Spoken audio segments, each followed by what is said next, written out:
আসসালামু আলাইকুম সবাইকে। আশা করি সবাই ভালো আছো, সুস্থ আছো। আমার ব্লগে জানাই তোমাদেরকে আরেকবার স্বাগত। আজকে আমি ব্লগটা শুরু করেছি দুপুরের বিভিন্ন খাবার দাবার রান্নার মাধ্যমে। তো তোমরা সবাই আমার ব্লগটা সম্পূর্ণ দেখবে, এমনকি আমার ইউটিউব চ্যানেল আছে সেটা একটু সাবস্ক্রাইব করে দিবে, আর ফেসবুকে কমেন্টস করবে, শেয়ার করবে, লাইক দিবে, ফলো করো।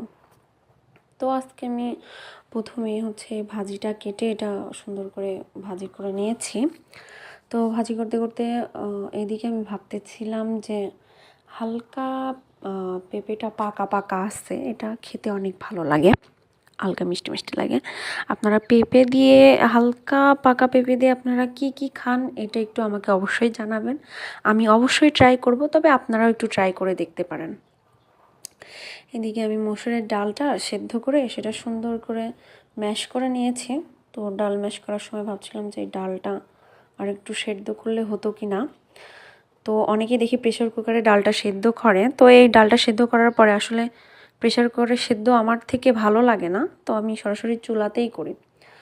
তো ডালটা সেদ্ধ করার পরে সুন্দর করে ম্যাশ করে এটা তো আমি বাগার দিয়ে নিয়েছি।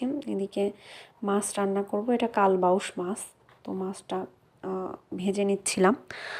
তো এই কালবাউস মাছটা আজকে চাল কুমড়া আর কচু দিয়ে রান্না করেছি, অনেক টেস্ট এটার।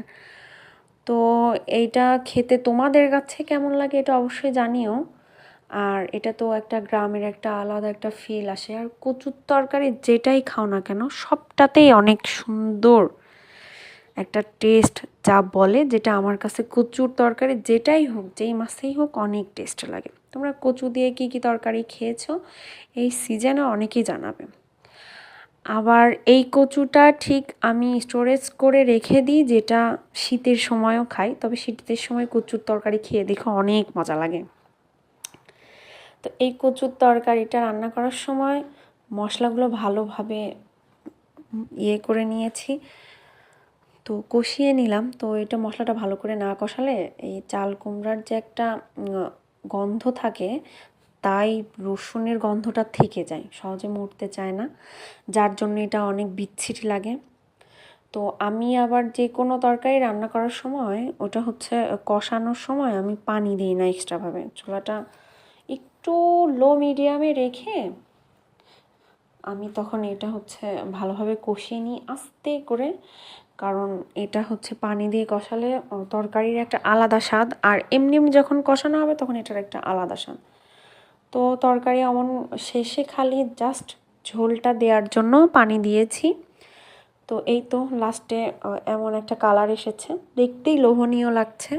জানি না তোমরা কে কেমন ভাবে খাও। যাই হোক, তোমাদের অনেক